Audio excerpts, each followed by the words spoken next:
is changes in wind load provisions from ASCE 716 to 22. So wind load provisions, as you know, are in chapters 26 through 31. So we will discuss changes in those chapters, the changes from ASCE 716. We have 2 hours for the seminar today, so roughly, I don't know, close to an hour from the beginning, we will take a short break followed by a question and answer session, and there will be another question and answer session at the end. The ASCE 716 and ASCE 722 from the outside don't look any different. As you can see from the picture, the important thing from your point of view is ASCE 722 has been adopted by the 24 IBC. And the 24 IBC is beginning to be adopted by major local jurisdictions. California will adopt it at the beginning of January 2026. Oregon and Washington are well along. New York State is adopting it. Massachusetts is adopting it.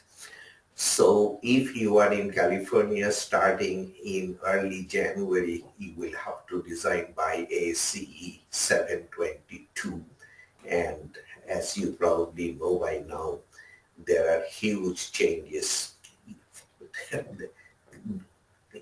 in almost every load that is specified by the ASCE 7, including snow and earthquake and wind and so forth.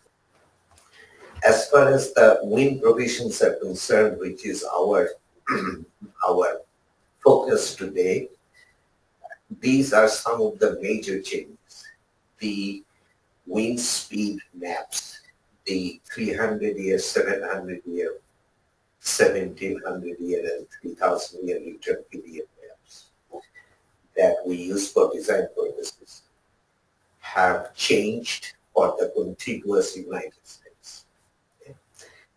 Then the topographic effect factor, when you have a structure on the upper half of a hill ridge or escarpment, it will be subject to higher wind speeds than if it were on level ground. K sub ZT accounts for that fact. Determination of K sub ZT is updated. Then the combined height and exposure coefficient, K sub Z, very, very basic in wind design, that has been revised.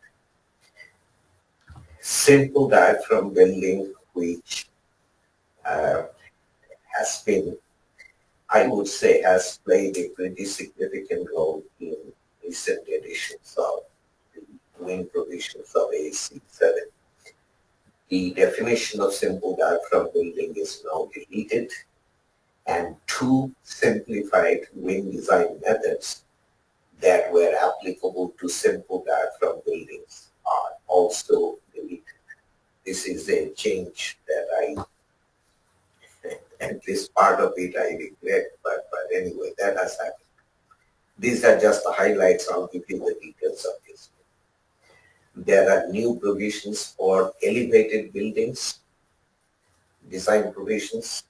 There is a whole brand new chapter 32 on design for tornado loads.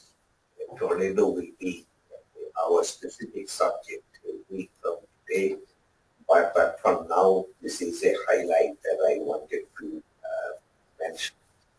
New provisions added for ground-mounted fixed tilt solar panel systems. These are becoming more and more important. ASCE 722 for the first time gives you the design forces, and there are moments also. Anyway,